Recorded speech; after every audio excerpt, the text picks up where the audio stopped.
Bienvenue dans ce nouvel épisode de podcast de La vie a un plan pour toi. J'espère que vous allez bien. Je suis hyper contente de vous retrouver. Aujourd'hui, on va parler d'un phénomène qui nous touche presque toutes et tous à un moment. En tout cas, si vous êtes là, c'est que probablement ça vous est déjà arrivé. On va parler de la suranalyse et de la surinterprétation au sein d'une relation.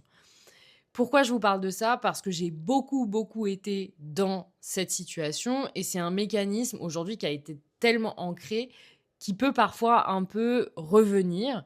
C'est lié aussi à une forme d'hypersensibilité parce qu'on va toujours déceler, le moindre changement de comportement, et cetera. Mais c'est pas seulement ça et c'est surtout de pas seulement ça que j'avais envie de vous parler aujourd'hui.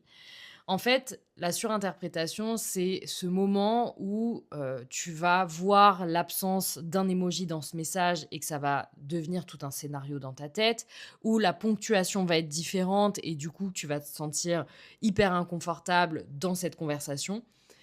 Pourquoi on se fait ça? Pourquoi on se fait des nœuds au cerveau? Et surtout, comment on arrête de se faire des nœuds au cerveau à cause de choses pareilles? Dans cet épisode, j'avais envie de vous aider à comprendre ce mécanisme et surtout à apprendre à poser des questions simples pour alléger son esprit, mais aussi à se poser des questions simples pour alléger son esprit et à terme construire des relations plus saines. Donc pourquoi on suranalyse tout dans nos relations amoureuses? Pourquoi tu te fais ça? Pourquoi tu n'arrives plus à dormir au point d'aller épier tous les réseaux sociaux de l'autre? Pour la simple et bonne raison, alors non, je vais pas dire qu'il y a une simple et bonne raison parce que ce serait beaucoup trop simple. La réalité, c'est que ça peut venir de plein de choses. Souvent, c'est lié à la dépendance affective, à la blessure d'abandon, parce qu'en fait, on a tellement besoin de tout contrôler et on a tellement peur que l'autre nous abandonne qu'on est véritablement aux aguets, concernant la communication de l'autre. Mais il y a une autre chose qui est hyper importante, c'est pourquoi on fait ça? On fait ça aussi quand on n'a absolument rien de concret auquel se rattacher au sein de la relation. Et du coup, au lieu de poser des questions claires à la personne avec qui on est ou la personne qu'on fréquente ou de prendre nos distances parce qu'on sent qu'on n'est pas bien dans cette relation, on va surinterpréter chaque geste, chaque information, chaque ponctuation, chaque emoji. Et en fait, on va le faire de manière positive et négative aussi. C'est-à-dire que si j'ai rien de concret auquel me raccrocher dans cette relation, si tu ne m'as jamais mis un emoji cœur et que ce jour-là tu le fais, je vais le voir comme une énorme preuve d'amour. Mais aussi, si j'ai eu l'habitude que tu m'envoies un emoji bisou après le bonne nuit du soir et que ce soir-là tu ne le fais pas, je peux ne pas endormir de la nuit. Pourquoi est-ce qu'on fait ça?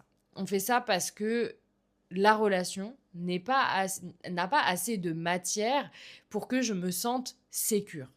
Je suis déjà dans un attachement anxieux, donc le moindre truc qui va être différent et qui pourrait m'insécuriser ou qui va faire, me faire réagir mon corps parce que c'est lié à certains traumatismes d'anciennes relations, bah, du coup, je vais le voir et je vais le ressentir. Donc, on va choisir cette option-là. On choisit l'option de «je surinterprète» plutôt que de demander clairement, heu, voilà, où on en est, qu'est-ce qui se passe dans notre relation, pourquoi tu as eu tel ou tel comportement. Je vais préférer me faire des nœuds au cerveau et ne pas te demander parce que demander à l'autre, poser des questions, c'est aussi se montrer vulnérable. C'est aussi prendre le risque de perdre l'autre parce que, bah, ça va amener à des conversations.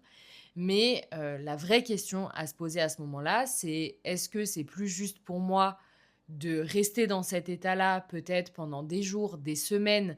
En fait, souvent jusqu'à ce que je vois la personne, que ça me rassure parce que je suis avec, mais en fait ça va retomber dès que vous ne serez plus en compagnie de la personne que vous fréquentez. Pourquoi on fait ça? Parce qu'en fait, aujourd'hui, il y a un truc très sociétal, mais il y a aussi beaucoup de choses qui viennent des médias. C'est que, en fait, déjà, on est dans une société patriarcale, qu'on le veuille ou non, c'est une réalité, et où la femme doit toujours faire en sorte de plaire à l'homme. On doit se faire belle, on doit être épilée, les ongles impeccables, la coiffure, enfin, on est dans un truc où quand même, c'est à la femme d'être l'objet du désir de l'homme. Donc, qu'est-ce que ça a créé? Ça a créé tout un système sur lequel, aujourd'hui, en tant que femme, on a du mal à accepter de ne pas plaire à un homme. Parce que on voudrait être l'objet du désir de l'homme. Pas seulement un des objets du désir de l'homme, mais la numéro une. Donc, on a du mal à se confronter à un tu ne me plais pas ou pas suffisamment en tout cas pour que j'ai envie de m'engager, alors qu'en réalité, ça appartient à chaque personne et ça ne remet pas en cause qui on est. Pourquoi les hommes ont autant de facilité à draguer plusieurs femmes, à se prendre des noms en fait et finalement à ne jamais baisser les bras parce que c'est beaucoup plus accepté dans notre société qu'un rejet de la femme. Il y a un truc quand même où on va plus dire aux femmes « Ah, t'es célibataire, etc. » Mais pourquoi t'es célibataire? T'es tellement jolie. Mais qu'est-ce que ça signifie, en fait? Donc, on est quand même dans un truc où, en tant que femme, on peut développer ce truc-là. Attention, s'il y a des hommes qui m'écoutent, ça ne veut pas dire que vous ne pouvez pas vous retrouver dans cette situation. Mais j'avais quand même envie et besoin de faire cette parenthèse-là.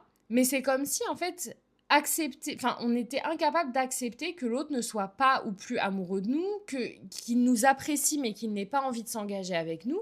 Comme si entendre cette phrase-là, ça remettait en cause toute notre estime de nous-mêmes. Et ça, c'est une réalité, c'est un constat que j'ai fait, mais il y a aussi des études, c'est que ça touche quand même beaucoup plus les femmes que les hommes, parce que les hommes sont beaucoup plus facilement mis en valeur dans notre société. Donc, en tant que femme, on a développé ça. Après, est-ce que c'est vrai qu'on a une intuition aussi plus forte que celle des hommes? Parce que je ne suis pas en train de dire que quand ça arrive, c'est nous qui avons tort et qui nous faisons des films, parce que je sais qu'il y a beaucoup de femmes qui vont me dire « Oui, mais en fait, à chaque fois que j'ai ressenti ça, ça s'est avéré. » Donc, je vous crois, mais c'est dans quelle mesure, moi, en tant que femme, en tant qu'individu, je décide que cette situation me fasse mal au crâne, en fait. Et on a besoin de cette validation constante de l'autre, on a besoin de se sentir important, mais on nous apprend difficilement, et d'autant plus quand on a des problématiques de dépendance affective, on a peur du conflit. On nous apprend et on s'apprend à soi, en fonction de nos traumatismes, à éviter le conflit. Donc, on imagine tout de suite que poser une question parce que quelque chose nous a dérangé, parce qu'on est inconfortable dans une situation, parce que ça nous a rendu vulnérables, parce qu'on s'est senti blessé, va nous amener au conflit. Et quand on a la croyance que le conflit est lié à l'abandon, bah forcément, on va le fuir absolument. Donc, c'est arrivé, moi ça m'est arrivé vraiment, je pense, des dizaines, voire des centaines de fois où je fréquente un homme, on a l'habitude de se parler tous les jours, j'ai l'habitude que tu m'envoies un message tous les matins, et ce matin-là, je n'ai pas de nouvelles, bah forcément, je sais qu'il y a un problème. Donc, il y a aussi, en fait, ça va être un gros travail de faire la différence entre quand est-ce que je me fais mal au crâne et quand est-ce que c'est avéré. Quand est-ce que mon intuition est bonne. Mais derrière ça, il y a aussi un truc hyper important. Ce que je disais tout à l'heure, c'est dans quel camp je me situe. Où est-ce que j'ai envie de mettre mon énergie? C'est-à-dire que si je vois que tu changes de comportement, en fait, je ne suis personne pour te courir après. Et ça, j'en ferai un épisode de podcast. Mais en fait, qu'est-ce qui fait qu'à un moment, on a cru bon et cru juste que les femmes devaient courir après les hommes, à tel point qu'en fait, ça nous semble normal. À quel moment et qu'est-ce qui se passe dans notre corps et dans notre esprit pour qu'on se retrouve à écrire des romans par message pour essayer d'avoir une explication alors que la personne nous a déjà ghosté. Donc, tout ça, ça nécessitera un autre épisode de podcast. Mais du coup, revenons à cette suranalyse. Il y a aussi quelque chose qui s'est développé avec les réseaux sociaux, c'est une réalité. Hem, alors de base, si on revient au vrai pourquoi on suranalyse, c'est lié à nos peurs, à nos insécurités, à nos schémas relationnels, parce que plus j'ai peur de te perdre, plus j'ai peur que tu m'abandonnes, plus j'ai peur, voilà, faites la phrase avec vos peurs à vous, plus je vais suranalyser parce que l'idée, d'être quitté ou que tu me remplaces ou d'être trompé ou voilà, et cetera, c'est tellement douloureux que c'est moins douloureux pour moi de suranalyser. En tout cas, ça, c'est ce que vous vous êtes fait croire. C'est ce besoin de contrôle me sécurise. Et donc, ça demande un travail d'introspection, d'aller déconstruire en fait ce mécanisme-là pour reconstruire un mécanisme qui soit plus sain, qui soit sécurisant pour vous, mais pas au point d'être dans la suranalyse de mais là tu m'as parlé différemment, d'habitude tu m'écrivais jamais OK ou tu m'écris OK avec un emoji et là il n'y avait pas d'emoji donc qu'est-ce qui se passe? Enfin voilà, ça on le connaît. Mais les réseaux sociaux ont développé ça encore plus, ça a majoré notre anxiété et notre suranalyse. Parce qu'avant, les réseaux sociaux, moi en même temps, si vous êtes plus jeune que moi, potentiellement vous n'avez jamais vécu sans les réseaux sociaux, mais les réseaux sociaux, le fait que tous nos messages soient instantanés, on est dans une culture de facilité, d'immédiateté en fait, où tu vois quand les gens ont lu ton message, tu vois à quelle heure les gens ont été connectés, tu vois qui a liké quoi, tu vois qui a mis une story. Et donc, je vois, hein, souvent, c'est ça, en fait, qui vient nous abîmer parce qu'on se rend compte que la personne, oui, mais il s'est connecté à WhatsApp et il n'a pas lu mon message, il m'a bloqué. Tous ces trucs-là ont majoré notre anxiété et notre suranalyse dans les relations. Il y a un truc que je dois vous dire quand même, au-delà de quelque chose d'hyper théorique, c'est vraiment avec mon cœur de femme, je pense, plus que tout, c'est que dans la mesure où vous vous sentez presque obligé d'aller checker les abonnés, les abonnements, les likes, les heures de connexion, c'est que vous êtes dans un attachement anxieux. C'est qu'en tout cas que vous n'êtes pas sécure au sein de cette relation. Et ça peut être une relation d'amitié, comme une relation d'amour, comme une relation familiale. Mais si vous vous sentez obligé de faire tout ça, c'est qu'il y a quelque chose qui vous rend insécure dans la relation. Et dans ce cas-là, il est important d'essayer de comprendre pourquoi je me sens aussi insécure. Est-ce qu'il y a eu un passif avec des infidélités qui fait qu'aujourd'hui je n'ai plus confiance et donc je me sens obligée d'aller fouiller dans le téléphone de l'autre? Est-ce que le comportement de l'autre dans son comportement naturel, hein, on est là pour blâmer personne, fait que je me sens insécure? Qu'est-ce qui me manque aujourd'hui pour que je me sente parfaitement en sécurité dans cette relation pour ne pas avoir à avoir ces comportements-là? Et je vous dis ça avec mon cœur de femme parce que moi, j'ai mis du temps à le comprendre, même en étant sortie de la dépendance affective, et que j'ai réalisé qu'en fait, une fois que je me suis sentie en sécurité dans une relation, ça ne m'a même pas traversé l'esprit, alors que, qu'on soit honnête, entre vous et moi, j'ai toujours fait ça. J'ai toujours fait ça, même quand je me sentais pas trop mal dans la relation, comme si c'était un réflexe presque. J'avais toujours un moment où je me disais, voilà, je savais qui étaient les abonnés, qui étaient les abonnements et je checkais absolument tout ça. Alors, c'était pas obsessionnel, hein, je le faisais pas tous les jours ni toutes les semaines, mais c'était quand même présent. Et je me suis rendu compte qu'une fois que je me sentais en sécurité, ça n'a jamais, jamais été une option. Alors, si jamais c'est un mécanisme que vous avez, juste observez sans jugement votre relation et le pourquoi aujourd'hui vous vous sentez en insécurité. Et ensuite, vous pourrez prendre le temps de travailler dessus. Mais pour en revenir à ce qu'on disait, c'est qu'il y a eu un impact avec les réseaux sociaux, les messageries instantanées, la culture de l'immédiateté, le truc de tu m'as pas répondu dans l'heure, mais qu'est-ce que tu étais en train de faire? En fait, il y a presque plus de place à l'intimité au sein d'une relation. D'ailleurs, j'avais fait un épisode de podcast qui s'appelait « Doit-on tout dire à son partenaire ?»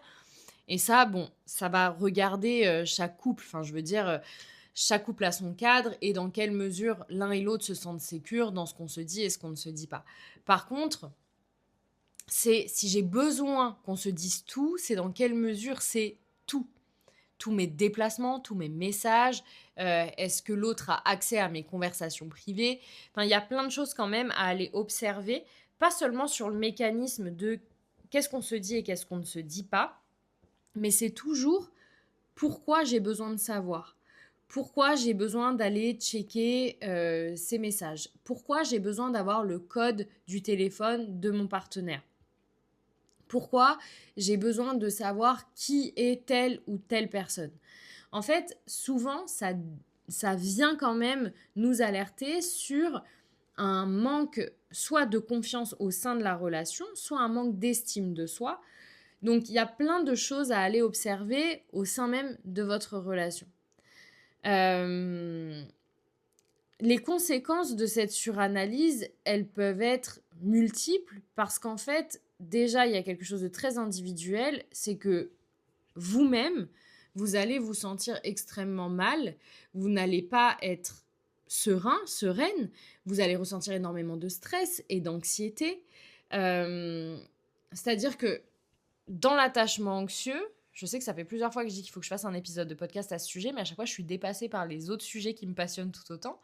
Mais l'attachement anxieux, ça se travaille, ça se soigne, parce qu'en fait, si l'idée d'être dans une relation vous angoisse autant que d'être seul, alors je vous invite quand même à faire un travail d'introspection avec un coach, un thérapeute, un psychologue, peu importe avec qui, mais il y a quand même des choses à aller voir. Personne n'a de nature un attachement anxieux et ça dure toute la vie.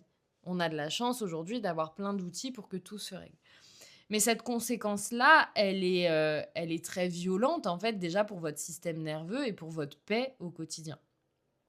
Après, au sein de la relation, il va y avoir beaucoup de tensions et de malentendus, souvent inutiles, parce que, en fait, c'est inconfortable pour les deux personnes. C'est qu'en fait, on va avoir besoin d'une réassurance, enfin d'être rassuré tout le temps. Euh, et l'autre, du coup, bah, a son rôle là-dedans, mais il a son rôle dans la relation de couple, mais il n'a pas la responsabilité de vos émotions. Et ça, c'est super important de le comprendre. Alors attention, toute proportion gardée, parce que souvent j'ai la foudre qui s'abat ensuite en me disant mais moi il m'a fait ça, bien sûr qu'il est responsable. Il a la responsabilité de ses actions, mais pas de vos émotions. Donc ce que vous ressentez, ça se travaille, et ça se travaille aussi dans le sens où possiblement vous êtes avec un partenaire qui ne vous correspond pas, qui n'arrive pas à vous rassurer. En fait, il ne faut pas, ça je le dis souvent en coaching, c'est que, et je pense que je l'ai déjà dit dans un autre épisode de podcast, c'est que souvent on va être attiré par des partenaires, enfin en tout cas l'idée qu'on se fait du partenaire, pour la version de nous qui n'a pas ces blessures-là, qui a confiance en elle, etc. Et donc du coup, on est attiré par des personnes hyper indépendante, sachant que nous, on a un attachement anxieux. Donc, je peux vous le dire, ça se passe pas très bien, parce qu'il y a beaucoup de frustration des deux côtés, entre la personne qui a besoin de recevoir énormément et l'autre qui n'arrive pas à donner. Donc, il y a une personne qui se sent délaissée, et puis l'autre qui a l'impression de ne jamais en faire assez. Donc, c'est vraiment pas évident de trouver l'équilibre. Mais c'est OK de reconnaître qu'il y a des personnes avec qui il y a énormément d'amour, mais on n'arrive pas à trouver l'équilibre entre nous parce qu'il y a encore des blessures ou simplement parce qu'il y a une incompatibilité évidente. Une autre conséquence de la suranalyse, c'est le renforcement des insécurités et l'éloignement avec les personnes qui vont renforcer cette insécurité-là. En fait, comme je dis souvent, si tu fouilles dans le téléphone de quelqu'un, parce que tu as un doute sur quoi que ce soit ou juste parce que t'es en insécurité, tu vas trouver quelque chose. Tu vas trouver quelque chose qui peut t'agacer. Voilà. Je dis pas que tu vas trouver quelque chose forcément, une infidélité ou, des messages compromettants ou pas forcément, mais en fait, ça peut être un truc hyper anodin, mais vu que tu as été chercher et que tu as besoin de valider ta pensée à ce moment-là, tu vas trouver. Personne ne cherche dans le téléphone de quelqu'un pour pouvoir se dire: «C'est bon, en fait, je me suis fait du souci pour rien». Parce que la réalité, c'est que déjà, si tu as été jusque-là, ça veut dire qu'il y a quelque chose au fond de toi qui fait que tu penses que l'autre t'est infidèle. En tout cas, il y a quelque chose qui fait que tu es insécure et ça se passe pas dans son téléphone, ça se passe déjà au sein de votre relation. Comment on sort de ce mécanisme-là? La toute première clé, ça va être vraiment de revenir à soi. Donc, comme je le disais, il va y avoir un travail nécessaire, essentiel, d'introspection. Alors, l'introspection, ça ne signifie pas juste d'identifier ses peurs profondes et de prendre du recul. Parce qu'en fait, voilà, bref, il y a des choses que j'entends et que je lis parfois, parce que c'est normal, vous avez beaucoup, beaucoup, beaucoup d'informations à ce sujet sur Internet. Mais il y a aussi, comme je dis souvent, à boire et à manger. Donc il faut savoir faire le tri entre ce qui est juste, enfin ce qui vous nourrit et ce qui, au contraire, va vous rendre encore plus anxieux. OK? Ne rentrez pas non plus dans des techniques de manipulation parce que ça se fait beaucoup également. Donc la première clé, c'est de revenir à soi, c'est de faire ce travail-là, d'identifier ses peurs, ses blessures, qu'est-ce qui fait que je me sens insécure dans cette relation? Est-ce que c'est justifié? Hem Et en fait, même si c'est pas justifié concrètement, la réalité, c'est que vous vous sentez insécure et du coup, il faut travailler dessus, hein. OK, parfois, il faut pas juste se dire, «Bah, ma relation, elle est saine, c'est moi qui ai cette problématique, donc je laisse les choses comme ça». Ça va pas se régler. Donc prenez le temps de faire ce travail-là, surtout si vous êtes dans la dépendance affective. La dernière fois, je me suis fait taper sur les doigts parce que j'ai dit que c'était difficile d'en sortir seule. C'est marrant comme parfois mes propos ou les propos en fait peuvent déclencher certaines personnes parce que, bon je connais mon sujet quand même depuis tout ce temps et je dis pas que c'est impossible, mais vous faire accompagner, ça va vous faire gagner du temps, en fait. Quelque chose que vous feriez peut-être, en 5 ans, bah, vous allez le faire en 1 an avec une personne qui connaît son sujet. La clé numéro 2, c'est de communiquer clairement. Mais ça, c'est c'est une clé sans en être une. C'est comme si, je vous disais, «Arrête de pas exprimer tes émotions». Parce qu'en fait, je sais que c'est pas aussi simple que ça. Mais du coup, c'est quand j'arrive pas à communiquer, quand je me rends compte que j'arrive pas à poser des questions parce que je suis dans mes peurs, que, j'arrive pas à dire quand quelque chose ne m'a pas plu, c'est pourquoi, en fait. Et dans ce cas-là, si je me sens pas prêt ou prête à poser des questions claires et frontales, est-ce que je peux simplement poser des questions simples et directes, en fait? De pouvoir dire à l'autre, alors on y reviendra parce que moi je suis pas toujours pour le surquestionnement non plus, mais d'essayer de comprendre en fait, pourquoi les choses se sont passées comme ça ou de pouvoir dire, «Ça c'est pas OK pour moi en fait» et si vous n'arrivez pas à faire ça, ça veut dire que vous avez potentiellement un problème pour poser vos limites et dans ce cas-là, ça se travaille aussi.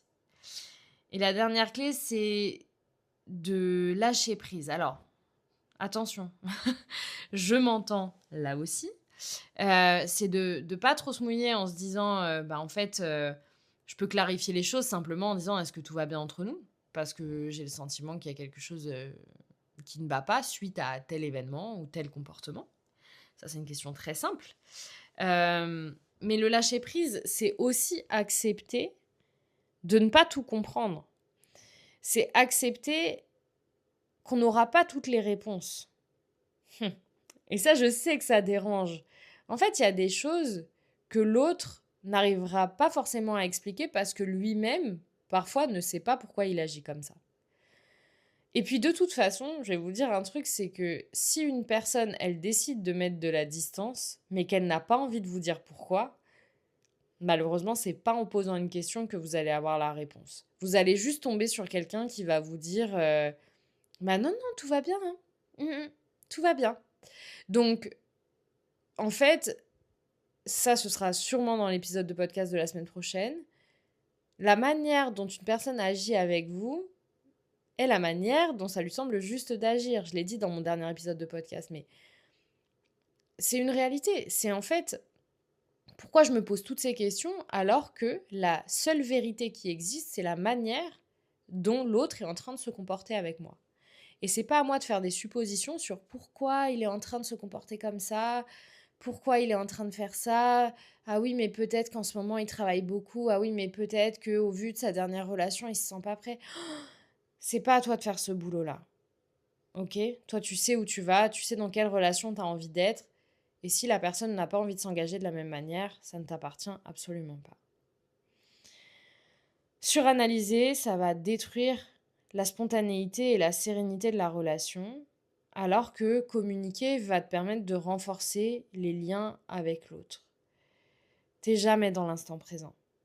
T'es tout le temps avant ou après. Qu'est-ce qui s'est passé et qu'est-ce qui se passerait si? Passe à l'action. T'as besoin de clarifier une situation, pose la question aujourd'hui. Prends ton téléphone et pose cette foutue question. Quel est le cadre de notre relation aujourd'hui? Pourquoi c'est en train de se passer comme ça? Pourquoi tu m'as pas écrit pendant 3 jours? Mais encore une fois, le questionnement, il a ses limites aussi. Mais on en parlera dans un autre épisode de podcast. En tout cas, je suis ravie de reprendre les épisodes en ce début d'année. Je démarre mon accompagnement sur 3 mois aujourd'hui avec un groupe de femmes qui s'est choisi. J'ai d'autres personnes qui ont rejoint mes coachings pour mon plus grand bonheur et j'espère accompagner nombreux et nombreuses d'entre vous en 2025. N'hésitez pas à noter ma chaîne de podcast, 5 étoiles évidemment. Si vous l'écoutez régulièrement, de vous abonner aussi. C'est vrai que vous vous rendez pas compte que ces petits gestes peuvent vraiment, vraiment nous aider à développer nos podcasts. Je dis nous parce qu'on est beaucoup dans ce cas-là et que je pense que chaque personne a sa place. Merci pour tous vos retours. Dernièrement, j'ai énormément de retours sur mon podcast, des personnes qui m'envoient des mails, des personnes qui m'écrivent sur Instagram. D'ailleurs, si vous avez envie de me suivre, c'est oria.coaching. Et pour le reste, je vous mets toutes les informations dans ma bio, dans la bio de cet épisode. D'ici là, prenez soin de vous et je vous dis à la semaine prochaine avec tout mon amour, comme toujours.